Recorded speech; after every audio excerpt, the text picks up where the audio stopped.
Hello বন্ধুরা, আমি আজকে আবার চলে এসেছি একটা নতুন ভিডিও নিয়ে। মেয়ে তো স্কুলে চলে গেল, আর আজকে থেকে পরীক্ষা শুরু। মেয়ে জানি না কেমন দেবে, টেনশন হচ্ছে ভিতরে ভিতরে। পরীক্ষাটা যেন ওর ভালো হয়, এটাই আশা রাখছি। দেখা যাক কী হয়, স্কুল থেকে আসলে সেটা বোঝা যাবে। এখন তো ঘরের যা অবস্থা হয়ে আছে, এখন ঘরটা একটু গুছিয়ে নিয়ে তারপরে খেতে যাবো। দেখো ঘরের মধ্যে বইয়ের ব্যাগ ট্যাগ স্টাডি টেবিল সব এখানে পড়ে আছে। এখানে এই কভার টাভারগুলো সব লাগাতে হবে, কালকে ধোয়া কাচা করা হয়েছে। তারপরে দেখো বন্ধুরা, আমার এই হলুদ জবা গাছটা কীরকম হয়ে যাচ্ছে দিনকে দিন। দেখো গাছের পাতাগুলো ঝুলে ঝুলে গেছে, হয়ে যাচ্ছে। গাছের ডালগুলো ন্যাড়া হয়ে গেছে, সব পাতা হলুদ হয়ে পড়ে যাচ্ছে। এত সুন্দর ফুল হয় গাছটাতে, কেন যে এরকম হয়ে যাচ্ছে কিছু বুঝতেছি না। এর আগে তো তোমাদের দেখিয়েছি জবাটা, মনটা খারাপ হয়ে যাচ্ছে গাছটার জন্য। এই জবা গাছটা কি সুন্দর, দেখো করে একটা কুড়ি এসছে, এই যে এই ডালে একটা কুড়ি এসছে। এই গাছটা কত বড় হয়েছে, দুটো গাছ একসাথেই কিনেছিলাম, দুটো একই সাইজের ছিল, অথচ গাছটা বড় হয়ে গেল। এই গাছটা এরকমই থাকলো। তাই ভাবছি গাছটার মধ্যে একটু ভিটামিন স্প্রে করে গাছটাকে ছাদে দিয়ে আসবো। কটা দিন ছাদে রেখে দেখি গাছটা চেঞ্জ হয় কি না। কেন আমাদের তো রোদ পায় না ব্যালকনিতে, রোদের জন্য এরকম হচ্ছে বুঝতে পারছি না। যদি কেউ জানো গাছের ব্যাপারে জানি ভালো হয়, আইডিয়া নেই, তোমরা পারলে একটু আমাকে একটু জানি। বন্ধুরা, আমার এখানে সব কিছু পাতা হয়ে গেল, বিছানা সব পরিষ্কার করা হয়ে গেল। এখানে একটু ছেড়ে নিলাম। চলো এবার নিচে যাই। মেয়ে চলে যাওয়ার পরে একটু যে বসে রেস্ট নেবো, তারও সময়টুকু একটার পর একটা মেয়ে চলে যাবে, কাজ করতে এই করতে করতে সময় হয়ে যায়, আবার মেয়ে চলে আসার সময় হয়ে যায়। কি বলবো, একটু বসতে আমার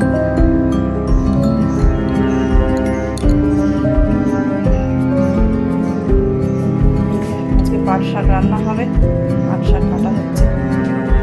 তারপরে দেখি আর কি রান্না। ভাত বেড়ে নিয়েছি, এখানে ভাত আছে, আর একটু সকালে মেয়ের জন্য ঢেঁড়সের তরকারি করেছিলাম রসুন দিয়ে, মেয়ে খুব পছন্দ করে, এই আমার জন্য একটু রেখেছি, আর ডিম সিদ্ধ এই দিয়ে এখন খেয়ে নেব। খাওয়া হয়ে গেল বন্ধুরা, এবার চলে এসেছি গাছের কাছে। এখন গাছে একটু ভিটামিন স্প্রে করবো। গাছের গোড়ায় জল দেবো না, কালকে রাতে প্রচুর বৃষ্টি হয়েছে, জল লেগেছে গোড়ায়। ভিটামিন স্প্রে করে গাছটাকে ভাবছি ছাদে নিয়ে যাব। চলো ওগুলো কাজ করি, তোমাদেরকেও শেয়ার করবো। ভিটামিন স্প্রে করবো, তাই জামা কাপড়গুলো উঠিয়ে নিচ্ছি, কারণ জামা কাপড়ে লাগলে ওষুধ তো খারাপ হতে পারে। জামা কাপড়গুলো উঠিয়ে নিয়ে তারপরে করবো এই কাজ। বন্ধুরা, এই যে রেডি করে নিয়েছি ভিটামিন, এখন এই যে গাছটা আমাদের স্প্রে করে দেব। বন্ধুরা, গাছটাকে এখন ছাদে নিয়ে যাচ্ছি, আমি ছাদে যাচ্ছি গাছ নিয়ে।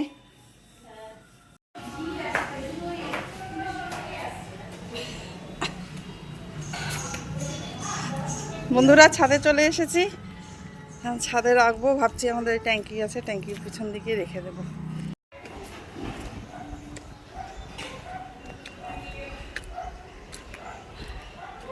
এই আমাদের ট্যাঙ্কি, এখানেই ভাবছি এই সাইডেই গাছটাকে রেখে দেব। ছাদে রাখলে রোদের আলো টালো পাবে, ব্যালকনিতে তো আলো লাগে না, আলো লাগে মানে রোদ পায় না। রোদ না পেয়ে গাছটা এরকম হয়ে গেছে নাকি বুঝতে পারলাম না। ভিটামিন তো স্প্রে করা হয়ে গেছে, একটু কটা দিন রোদের আলো পাক, দেখা যাক তারপরে গাছটার কি হয়।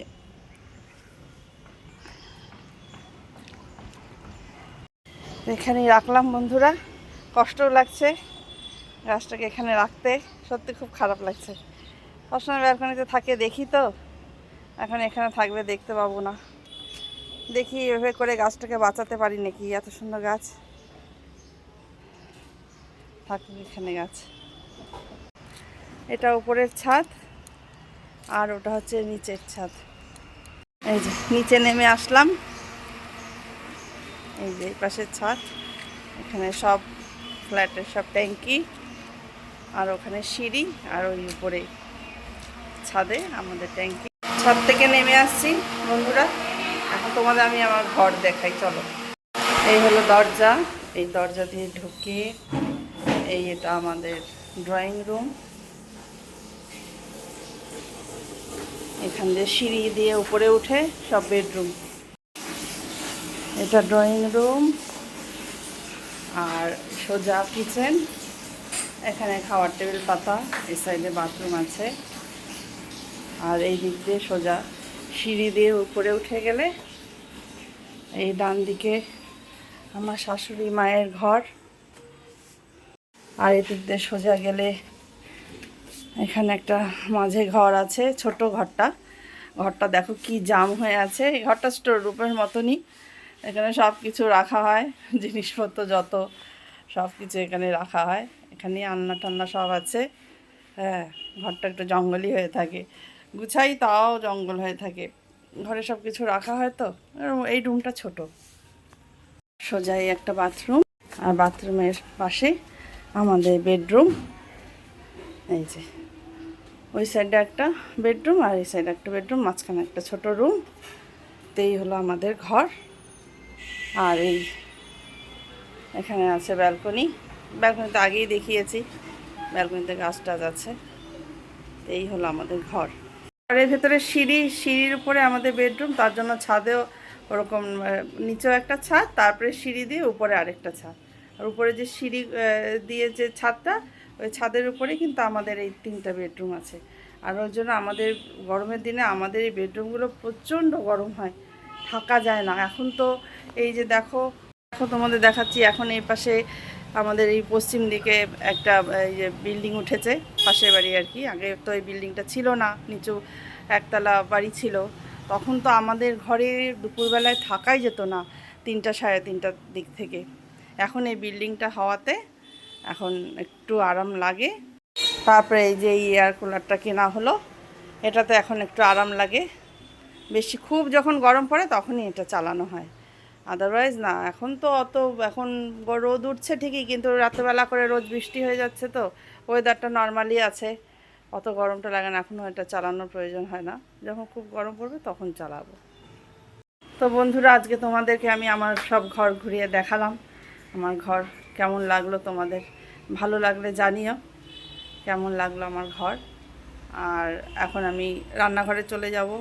আস্তে আস্তে সময় এগিয়ে যাচ্ছে, বা এখন তো 1:45 বাজতেই চললো। এখন রান্নাগুলো তাড়াতাড়ি করে নিই, তারপরে তো আবার মেয়ে পরীক্ষা। তো আজকে 3:45 আসবে না, আজকে 3:30 চলে আসবে, তাড়াতাড়ি চলে আসবে। দেখি মেয়ে আসার আগে আমি তাড়াতাড়ি করে উঠতে পারি নাকি। রান্না টান্না করার পর ভাবছি রান্নাঘরে একটু কাজ করব। রান্নাঘরটা নোংরা হয়ে আছে, মাসি আছে, কিন্তু তাও এক্সট্রা কাজ তো থাকেই সব সংসারে, বলো।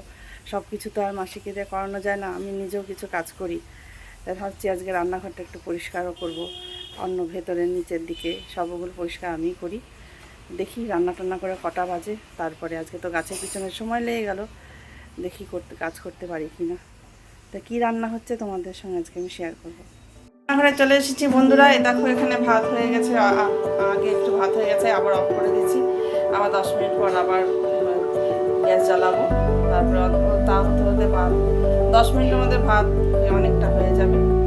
তারপরে দেখো কি রান্না করছি, মেয়ের জন্য পনির, আর এখানে আমাদের রুই মাছ, এইটুকুনি রান্না করবো। আর পাট শাক, আমার শাশুড়ি পাট শাকের ঝোল করেছে, ওটা আমার হাতে ভালো হয় না, তো আমি মশলা দিয়ে রান্না করতে পারি না, আমার শাশুড়িরা করে, ওটা ওনার হাতেই ভালো হয়। তার জন্য আমি পাট শাকের ঝোলটা আমি নিজে করি না।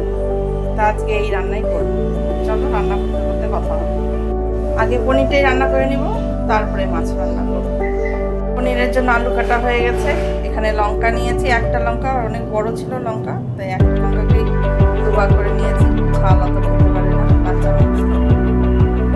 এখন মশলা করবো, পনিরটা ভাজা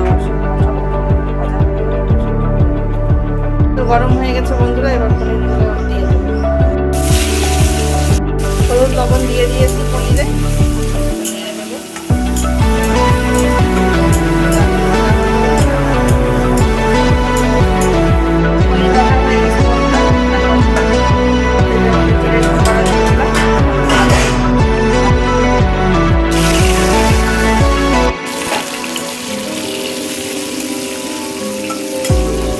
আলুর মধ্যে লবণ দিয়ে দেবো।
জিরেটা ভালো মিহি হয়।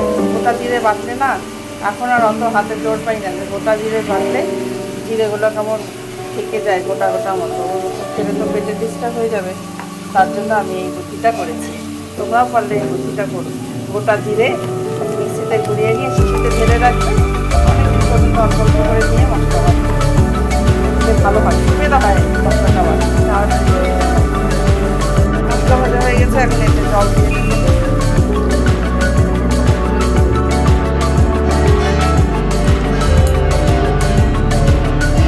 দেখো বন্ধুরা, গোটা জিরেগুলোকে আমি একটু সেকেন্ডারে ঘুরিয়ে নিয়েছি, সুন্দর মিহি হয়ে গেছে। এবার এগুলোকে যদি মশলায় বাটি কোনো কষ্টই হবে না, আরও মিহি হয়ে যাবে। এগুলোকে এখন আমি ঢেলে রাখবো। পনির রান্না হয়ে গেছে বন্ধুরা, এখন আমি এখানে একটু গরম মশলা দিয়ে দেব, আর দিয়ে দেব একটু কসুরি মেথি। এটা দিলে সেন্টটা ভালো আসে পনিরে। রান্না করতে করতে একটু ফল কেটে নিলাম, এই ফলগুলো এখন একটু খাবো। আর দুটো খেজুর তো আমাকে রোজ খেতেই হয়, আগেই বলেছিলাম। এই মৌসুমিগুলো খেয়ে তারপরে দুটো খেজুর খাবো। আর এখন এই ফল খেতে খেতে রুই মাছটা রান্না বসাবো। তো বন্ধুরা, এখানে মাছ ভাজা বসিয়ে দিয়েছি, মাছ ভাজা অর্ধেক হয়েও এসেছে। পেঁয়াজও কুচি কুচি করে কাটা হয়ে গেছে। পেঁয়াজ কুচি দিয়ে রান্না করব, পেঁয়াজ বেটে দিলে পেটে খুব একটা সহ্য হয় না। পেঁয়াজ কুচি দিয়ে রান্না করলে অত কিছু হয় না, মোটামুটি ঠিকঠাকই লাগে, ঝোলটা খেতেও ভালো লাগে হালকার মধ্যে। পেঁয়াজ কুচি দিয়ে মাছটা রান্না করি। মাছের জন্য এখানে তেজপাতা জিরে দিয়ে দিয়েছি, এখন এখানে পেঁয়াজ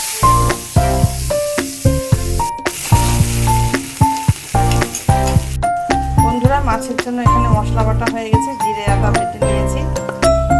আর আলু পেঁয়াজটাও মোটামুটি ভাজা হয়ে এসেছে, আর একটু ভাজা করে তারপরে এটার মধ্যে মশলা দিয়ে দেবো। মশলাতে জল দেওয়া হয়ে গেছে বন্ধুরা, এবার মাছগুলো দিয়ে দেবো। মাছের ঝোলটা এখন ফুটবে, আমি আস্তে আস্তে হাঁড়ি থেকে ভাত বের করবো, তারপরে আমি রান্না করে কাজটা করবো। আর এখানে মাছের জন্য আলু কেটে রেখেছি, আলু লঙ্কা, আলুগুলো দিয়ে দেবো। একটু হলুদ লবণ দিয়ে নাড়াচাড়া করবো, ভাজা ভাজা হবে। মাছ রান্না হয়ে গেছে বন্ধুরা, দেখো দেখতে খুব সুন্দর হয়েছে রংটা। একটু গরম মশলাও দিয়ে দিয়েছি, এখন মাছটা নামিয়ে দেবো। তো বন্ধুরা, এই হলো আমাদের দুপুরে আজকে মেনু। এখানে ভাত আছে, এখানে আছে পাট শাক, এটা আমার শাশুড়ি মা করেছে,